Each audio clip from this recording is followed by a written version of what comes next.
Hey everyone. My name is Tim McCarthy. I'm a researcher around international development and technology. Technology surprise. So I want to talk a little bit about the fairness doctrine and kind of this idea that it's healthy for us to get different viewpoints. This idea of filter bubbles, right? That I read the New York Times and all of my friends read the New York Times too, and I go on Facebook and Google and that's all I see. I don't get exposed to a lot of different viewpoints other than mine. I like this quote, right? That we find comfort among those who agree with us and growth among those who don't. That it's healthy for a democracy to have a big exchange of viewpoints, right? That's healthy for me to reach out and hear other things that other people believe.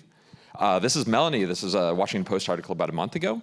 She believes that Obama is like a gay Muslim, that his wife is a transvestite, that their children are kidnapped. And you read this and you're like, where do people believe this, right? Like, who believes this? I don't know any people who believe this.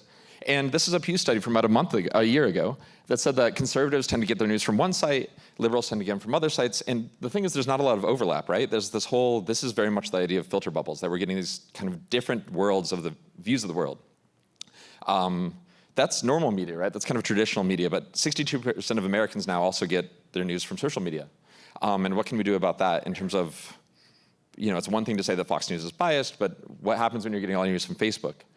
This was another thing coming out from BuzzFeed a couple of weeks ago, where they analyzed a bunch of these kind of fringe social network sites, right, on Facebook. Some of these have millions of followers. Dump Trump has 4 million people. They kind of went through and they saw, what is the veracity of things posted on these sites? This is from another article in the New York Times recently, where they said, these kind of fringe network sites on Facebook, the authorship is obscure, the provenance is unclear, the veracity is questionable. It's not like a news site where you can say NBC is biased. People don't even know what's going on here. And again, it's millions of followers. This is going back to the BuzzFeed site, and this is kind of a complicated diagram, right? But the main takeaway is that the big white graphs is the things with the most engagement. The things with the least amount of factual content are actually getting shared the most and seen by the most people. The things that are just total bogus. That's what's happening. That's really tiny font. Supposed to be bigger. So this fairness doctrine, this is kind of what I want to talk about. Is this idea, right? This was something that is an FCC rule that exists for nearly 40 years, from 1949 to 1987. That's longer than a lot of people in this room have probably been alive. It blows my mind. And the two main things about this FCC rule were that if you wanted to have a broadcast license, you had to discuss controversial issues of public importance and allow the airing of opposing views on these issues. And the big takeaway here was that the media can't just be for profit. The media actually has a duty to the public. And this repealed in 1987, and it's largely attributed to the rise of talk radio. Rush Limbaugh could always have had a show, but up until the fairness doctrine went away, you couldn't have a radio station and play him for 24 hours a day. You were going to have to have something else like the Urban League on there for a couple hours a day too.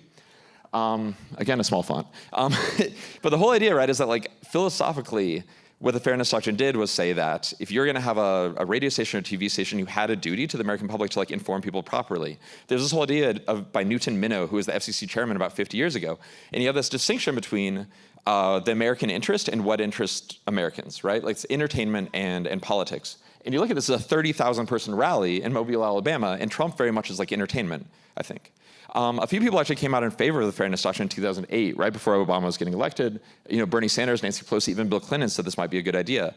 Mike Pence actually said, kind of started legislation in 2011 to just kill it once and for all.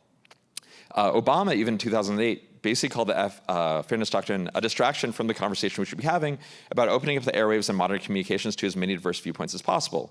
What that's supposed to say down there is, what about now? And there's a fire. Because I think more diverse viewpoints, like Obama's like a gay Muslim. I mean, and by the way, a third of people still think that Obama's a Muslim. And do we really need a whole lot of more diverse viewpoints? Do we really need better education? So what does this look like in 2017, right? What does it look like to have a phone? Yeah, that was great that I found that.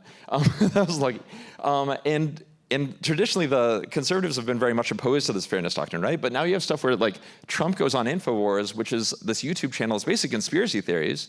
And you got to think the traditional Republican Party has to be okay, this might not be a bad idea. So what can you do personally, right? This thing over here, Balancer, is actually a Chrome plugin when it tells you what is your media diet lately. You should go read some Wall Street Journal once in a while.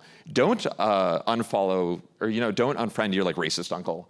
Go out on Twitter and find some people, follow a conservative, follow a liberal.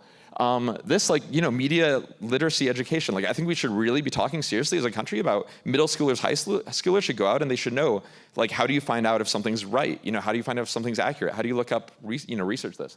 And finally, we're in Silicon Valley, right? We work at this media is increasingly on Twitter and Facebook. And everyone in this room probably works at some of these companies. What can we do about this to improve this situation? Thank you very much. Long or lame?